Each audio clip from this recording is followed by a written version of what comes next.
Alrighty. Hello, class. It's time for the 6 p.m. Friday, April 1st session of tutoring to begin. We will be covering the SAT critical reading section today. Alrighty. So let's first talk about the difference between the old SAT and the new SAT. Major changes in the SAT. All of the questions are now passage-based, meaning there are no more sentence completion questions to worry about. If you remember the old test, there were one or two blanks in like a sentence, and you had to pick out the best words to fill in those blanks. Well, you no longer have to do that. The types of subjects each passage covers are the same in all tests.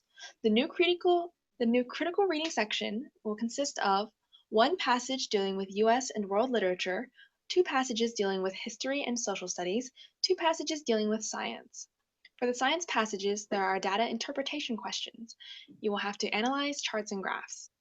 So basically, you do not need any prior scientific knowledge coming into the SAT reading science passages.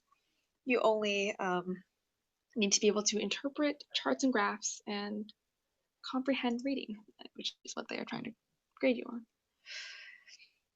on. General approaches for the SAT reading section.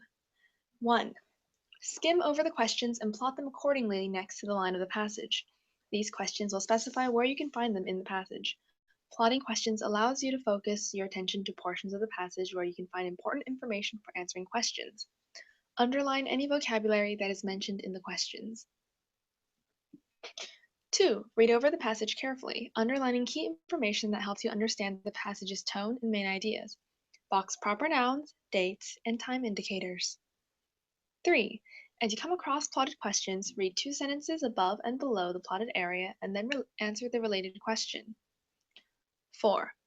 Once you finish the passage, begin answering questions that you were not able to answer on your first run through the passage. Save main idea questions for last. 5. Read through each answer choice for each question and underline 2 to 3 words for each choice that seem to sum up the general idea of the answer. Be on the lookout for things that you can eliminate. Underline only what separates the answer choice from the other answer choices. Look for patterns within the answer choices. Do not choose the answer choice that looks right except for one word. It is most likely wrong. Half right is all wrong.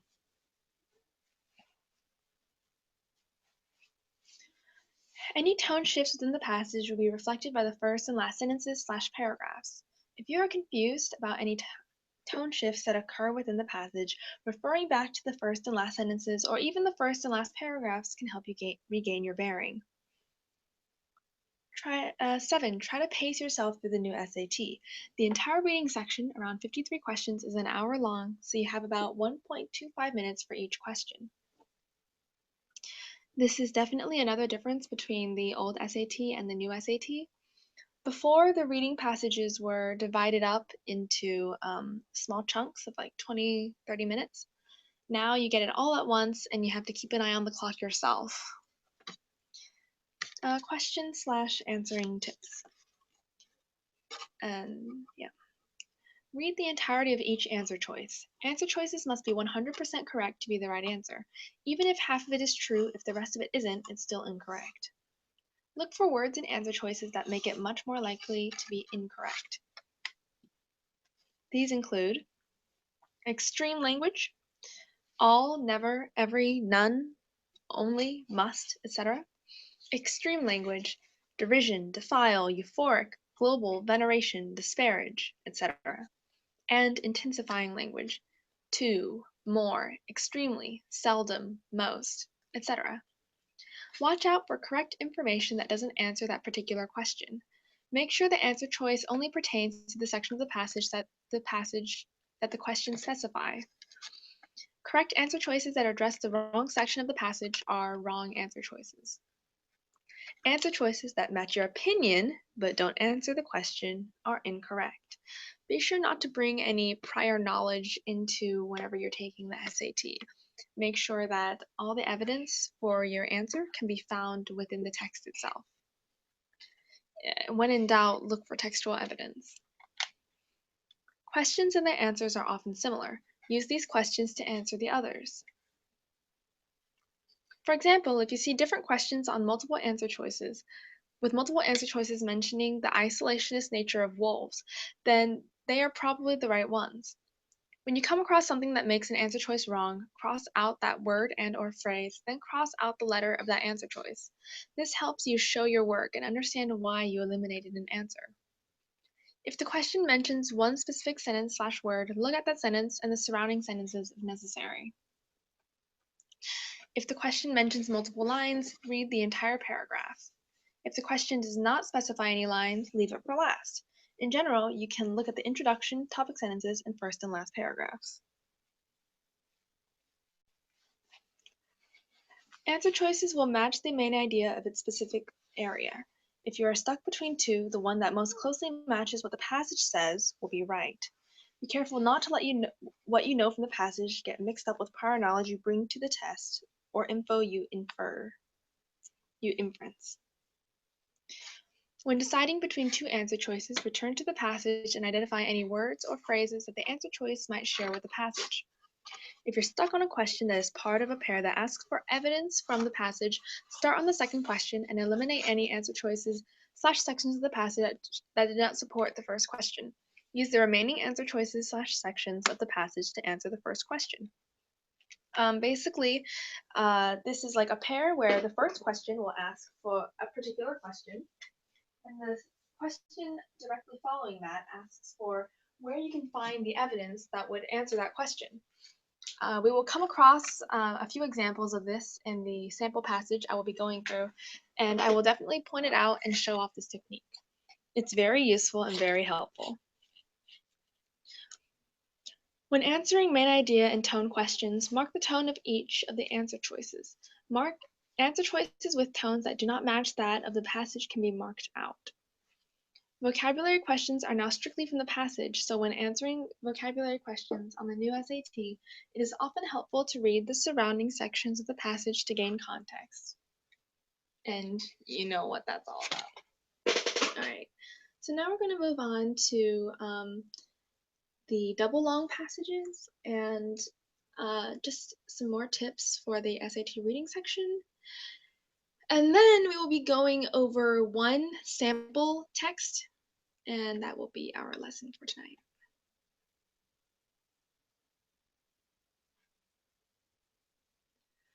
Okay.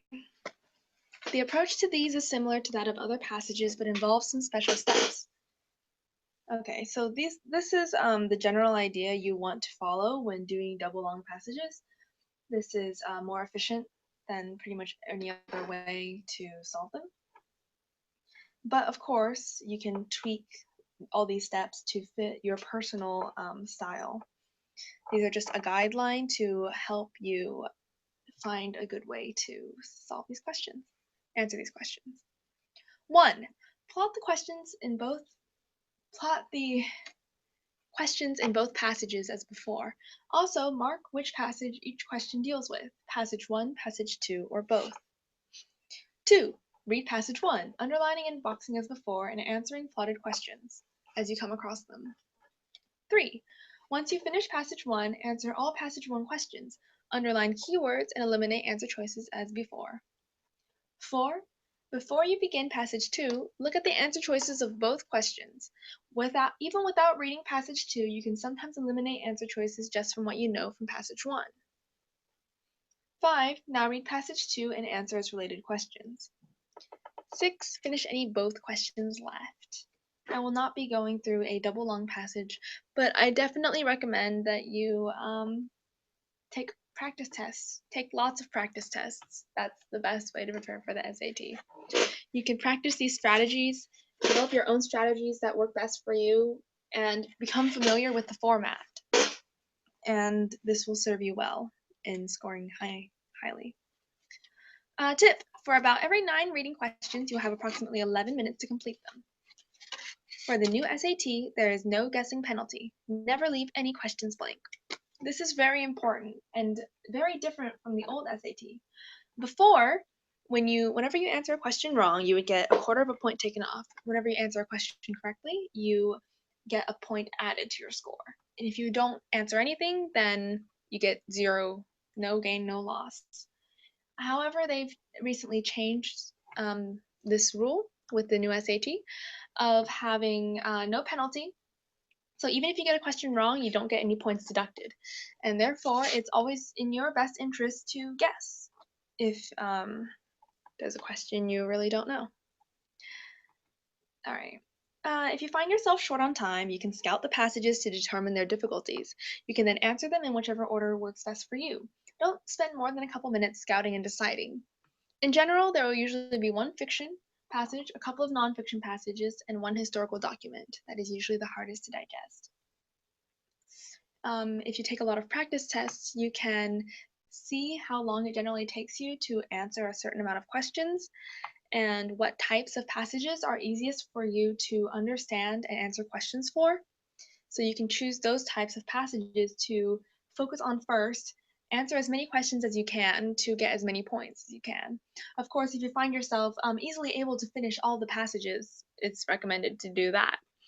But yeah, that's a strategy you can use if you find yourself consistently not able to finish in time. Examine why you cannot finish in time, and then just try to get as many points as you can. Watch your time. Don't spend a huge amount of time on one question. You can flag the question that's giving you trouble and return to it at the end if you have time. Take many practice tests to gain a feeling on how much time you can spend on hard questions. This is a very important point. So you can spend 10 minutes looking at one question, and if you get that right, you'll get 1 point. Or you can spend those 10 minutes working on 10 questions and get 10 points.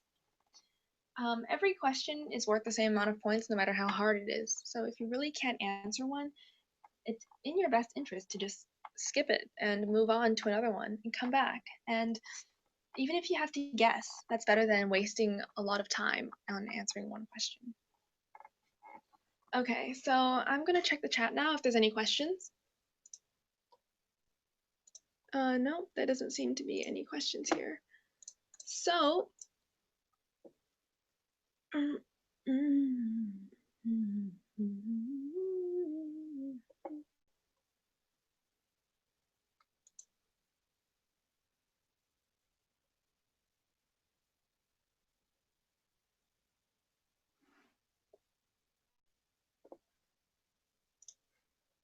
we will now go through a practice SAT reading passage just for funsies.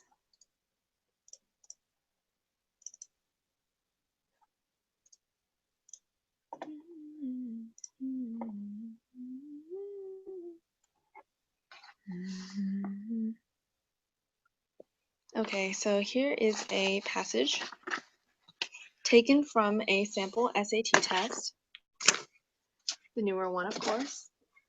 And I will be exhibiting all of the strategies that have been outlined for you in the guide. You can follow along with the guide. You can just observe what I'm doing. Bear in mind, of course, you don't have to use all of these strategies. Just test them out. See what works for you and just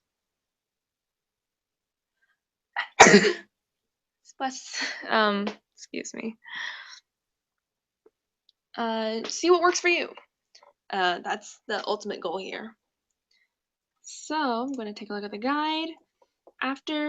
If you follow the guide closely as you are practicing, eventually you will just remember what to do, which is good because you cannot take materials into the SAT, as you know. Anyway, skim the questions and plot them accordingly to the line of the passage. All right, we can do that. We can do that.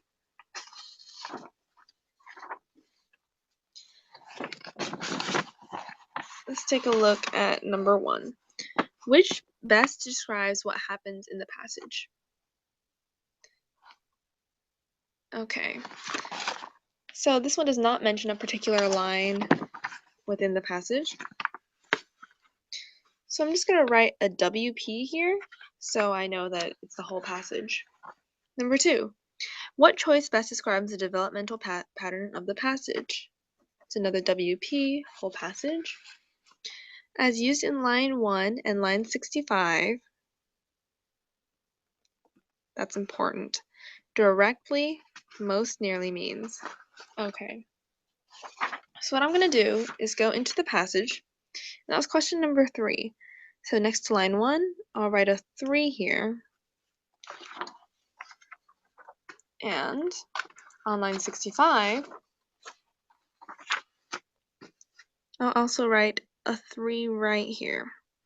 So whenever I get to these places, I can go back to the question and see if I can figure out what the meaning is. Which reaction does Akira most fear from Chie? That's a proper noun. Proper noun. Not really sure where this is, so let's move on to the next question. Which choice provides the best evidence for the answer to the previous question? All right, so this is the pairs of questions I was telling you about earlier. What I like to do is just write the number 5 here. So when I get to this question, I won't try to answer it. Like, I won't try to answer it by looking at the answer choices. I'll look at the question, look at all these places that could provide evidence for it, answer the question, like, in my mind, using the evidence that best fits, and then answer the question. Believe me, it makes it so much easier. In the passage, Akira addresses Chie with, we don't know a specific part of the passage, so the main purpose of the first paragraph is to, alright, I'll go to the first paragraph here, just write a 7, so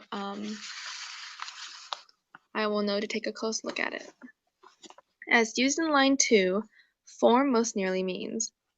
Line 2, form. Then I'll just write next to line 2 an 8 for question 8. Number 9, why does Akira say his meeting with Chie is a matter of emergency?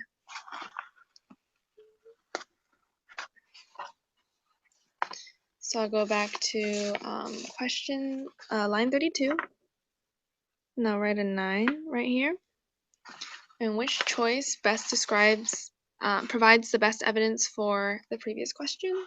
So I'll go to number 9, write number 10, so I know to take a look at these before and answer the question on my own, and then find the answer choice that best fits. So the next step is to read through the passage while answering as many questions as possible. While we, well, let's take a look.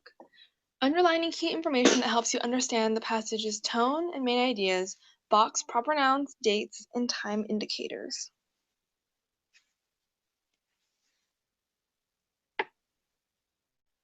Okay. Akira came directly, breaking all tradition. Was that it? Had he followed form? That was the word.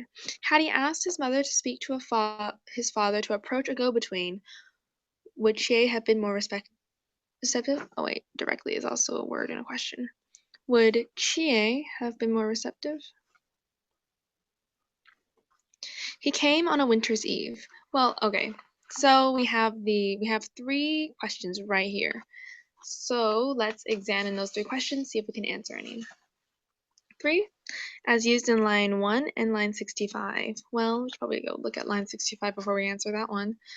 Number 7.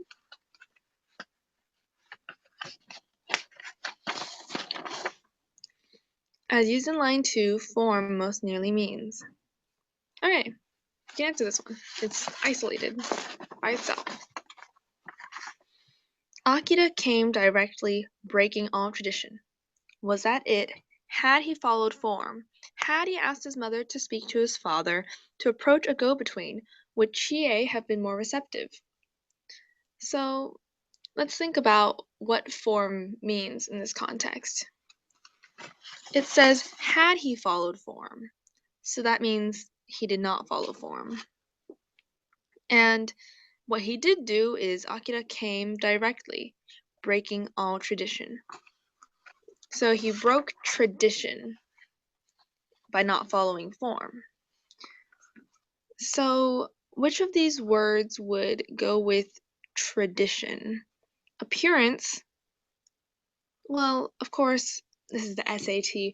All of these words are under certain circumstances they could be used in place of form. However, in this circumstance, what does it mean? Something that's close to tradition. Well, it's not nature. It's not structure. The word custom most nearly means tradition in this case. And he did not follow form. He broke tradition. He did not follow a custom. Okay. And then number 7, the main purpose of the first paragraph is to, well, we don't really know what role it plays in the larger context of the story yet, so we'll keep reading. He came on a winter's eve. He pounded on the door while a cold rain beat on the shuttered veranda. So at first Chie thought him only the wind. The maid knew better. Chie heard her soft, scuttling footsteps, the creak of the door. Then the maid brought a calling card to the drawing room for Chie. Chie was reluctant to go to her guest. Perhaps she was feeling too cozy. She and Naomi were reading at a low table set atop a charcoal brazier. A thick quilt spread over the sides of the table so their legs were tucked inside with the heat. Who is it at this hour, in this weather? Chie questioned as she picked the name card off the maid's lacquer tray. Shinoda Akira, Kobe Dental College, she read. Naomi recognized the name. Chie heard a soft intake of air. I think you should go, said Naomi. Akira was waiting in the entry. He was in his early 20s, slim and serious, wearing the black military-style uniform of a student. As he bowed, his hands hanging straight down, a black cap in one, a yellow oil paper umbrella in the other, Chie glanced beyond him. In the glistening surface of the courtyard's rain-drenched paving stones, she saw his reflection like a dark double. Madam, said Akira, forgive my disruption, but I come with a matter of urgency. I remember something about a matter of urgency in a question. His voice was soft, refined. He straightened and stole a deferential peek at her face. In the dim light, his eyes shone with sincerity. Chie felt herself starting to like him. Come inside. Get out of this nasty night. Surely your business can wait for a moment or two. I don't want to trouble you. Normally, I would approach you more properly, but I've received word of a position. I have an opportunity to go to America as a dentist for Seattle's Japanese community. Congratulations, Chie said with amusement. That is an opportunity, I'm sure, but how am I involved? Even noting Naomi's breathless reaction to the name card, Chie had no idea. Akira's message, delivered like a formal speech, filled her with maternal amusement. You know how children speak so earnestly, so hurriedly, so endearingly about things that have no importance in an adult's mind? That's how she viewed him as a child. It was how she viewed Naomi. Even though Naomi was 18 and training endlessly in the arts needed to make a good marriage, Chie had made no effort to find her a husband. Akira blushed. Depending on your response, I may stay in Japan. I've come to ask for Naomi's hand. Suddenly, Chie felt the dampness of the night. Does Naomi know anything of your ambitions? We have an understanding. Please don't judge my candidacy by the unseemliness of this proposal. I ask directly. Ah, yes, the other directly. Because the use of a go-between takes much time. Either method comes down to the same thing, a matter of parental approval. If you give your consent, I will become Naomi's Yoshi. And here at the bottom, it defines Yoshi as a man who marries a woman of higher status and takes her family name. Will live in the house of Fuji. Without your consent, I must go to America to secure a new home for my bride.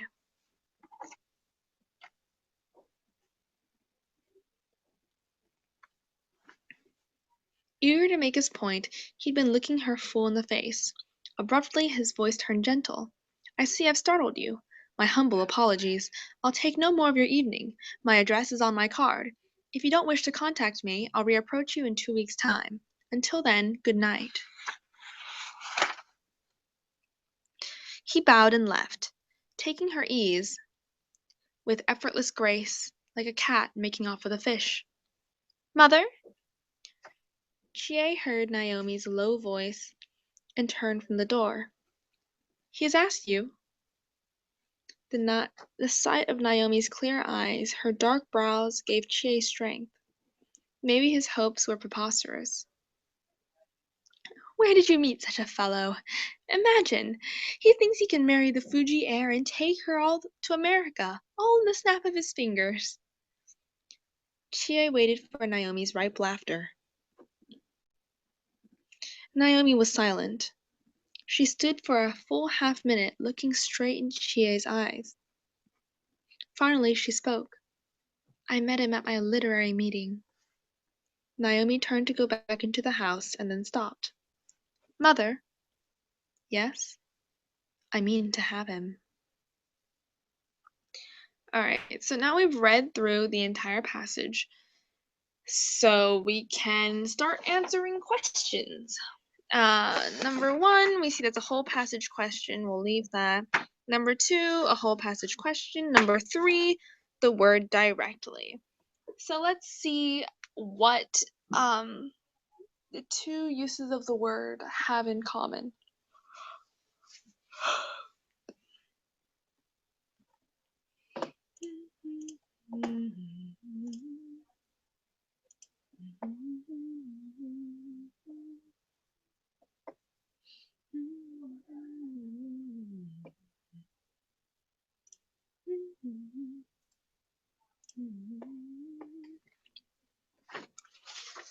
At line 1, Akira came directly, breaking all tradition. So we know that directly breaks tradition.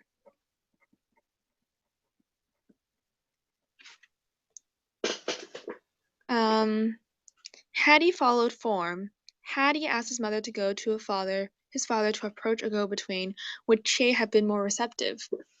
So it says had he. That means he did not. So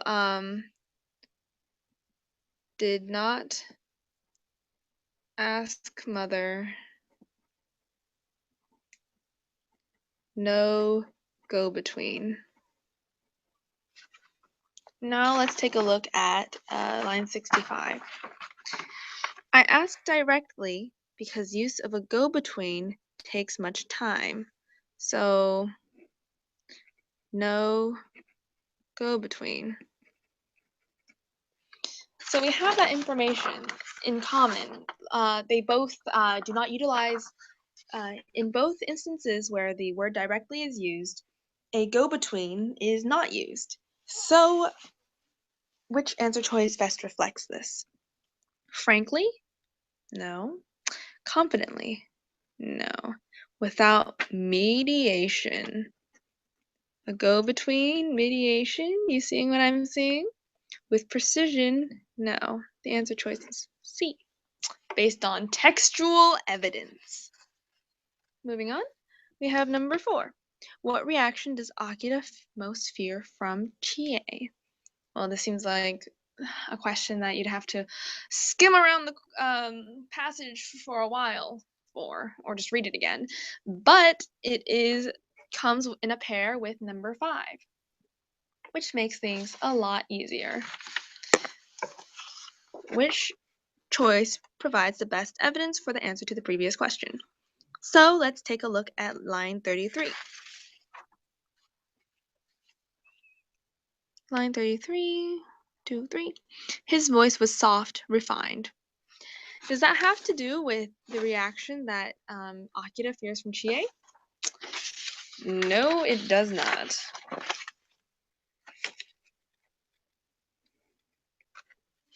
Okay, B is 49 to 51. You know how children speak with so earnestly, so hurriedly, so endearingly about things that have no importance in an adult's mind?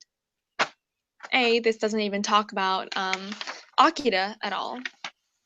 And B, it, again, yeah, I guess that's it. It doesn't have to do with Akira. It has to do with Chie's reaction.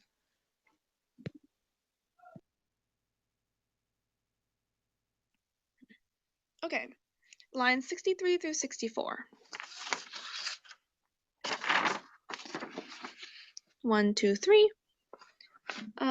We have an understanding. Please don't judge my candidacy by the unseemliness of this proposal. Here we go. This might be important.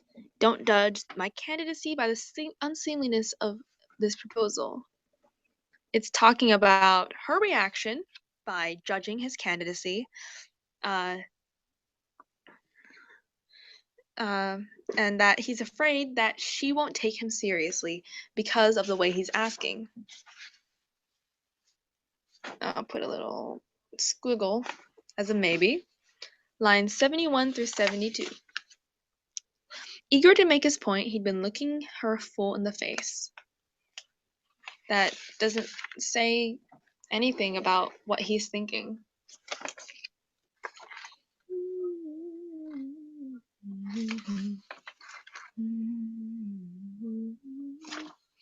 So the answer here is C. Now, which answer choice to number 4 most matches the answer we came to in number 5? She will consider his proposal inappropriate. There we go. Because in the passage it says, please don't judge my candidacy by the unseemliness of this proposal, by how inappropriate the proposal is. Maybe. Now let's look at the other answer choices to eliminate and make sure we have the right one. B. She will mistake his eagerness for immaturity. She does say that she views them as children, but he never mentions any fear of this. She will consider his unscheduled visit an imposition. Well, he knows it's an imposition. We have right here. Forgive my disruption, but I come with a matter of urgency. He knows that he's being an imposition. There's no doubt about that. She will underestimate the sincerity of his emotions. Well, he might, but it never says that in the passage. So therefore, it's not the answer.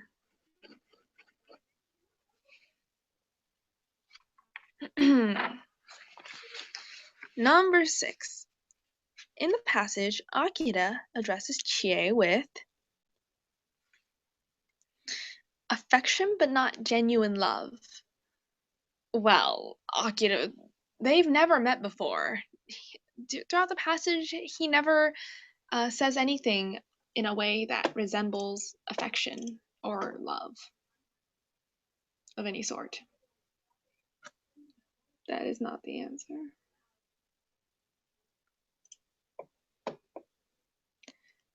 Objectivity but not complete impartiality. He is not objective. He's trying to convince the mother of his girlfriend to let them be married. He definitely has a stake in this argument. Amusement but not mocking disparagement. He doesn't seem to be joking around at all. This is a very serious topic. And he's even trying to be taken seriously by the way, in spite of the way that he came.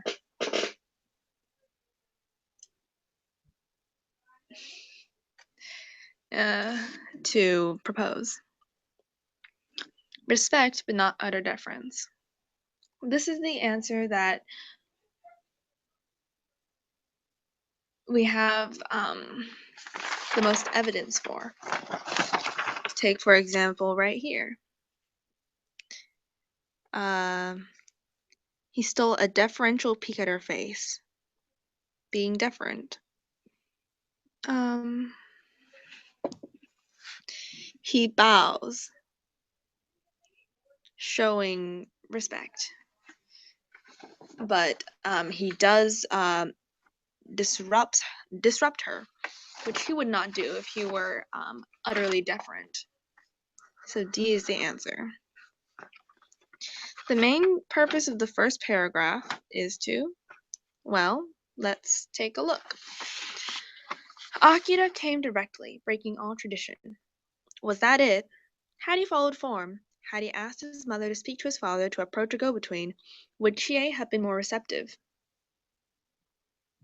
Okay. Does it describe a culture? No. It doesn't even mention what culture this is from, though it could be implied. Criticize a tradition? It mentions a tradition, but it does not criticize it. Question a suggestion. There is no suggestion in here. It doesn't question anything. Analyze a reaction. Would Chie have been more receptive? Analyzing the reaction of Chie to his proposal. There we go. Okay, moving on to question 9. Why does Akira say his meeting with Chie is a matter of emergency? Well, we could answer this question, or we can skip to question 10, answer it on our own, sort of, and then see which answer choice matches best with one of question 9's answer choices. So let's go to the first part. Line 39. I don't want to trouble you. If he really didn't, that would make zero sense. If he didn't want to trouble her, then why is he saying that it's a matter of emergency and that he's coming? 39 through 42. Normally, I would approach you more properly, but I've received word of a position. There we go. He says, why it's a matter of emergency? Normally, he would approach her in a different way, but the reason why it's important, which is the word of a position, causes him to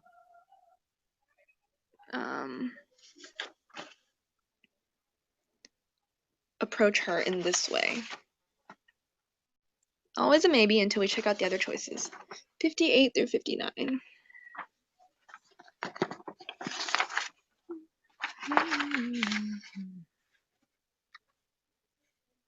Depending on your response, I may stay in Japan.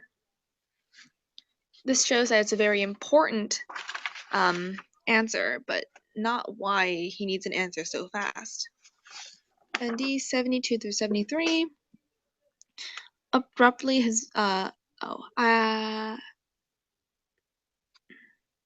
eager to make his point, he'd been looking her full in the face. Oh, oops, wrong one. 72 through 73. Goodness. I see I've startled you. Does not answer the question. B. And now, which one of these best fits? He fears his own parents will disapprove of Naomi. Does not say anything about that. He worries Naomi will reject him and marry someone else. Never mentions anything about that. He's been offered an attractive job in another country. That's the one we're looking for. He knows Chie is unaware of his feelings for Naomi. True, but that doesn't explain why it's a matter of emergency. C is the answer here, and then we go back to the 2 questions that we skipped. Which choice best describes what happened in the passage? One character argues with another character who intrudes on her home. There was no arguing, he did not intrude. He was invited into the home. Yeah. One character receives a surprising request from another character. That does happen.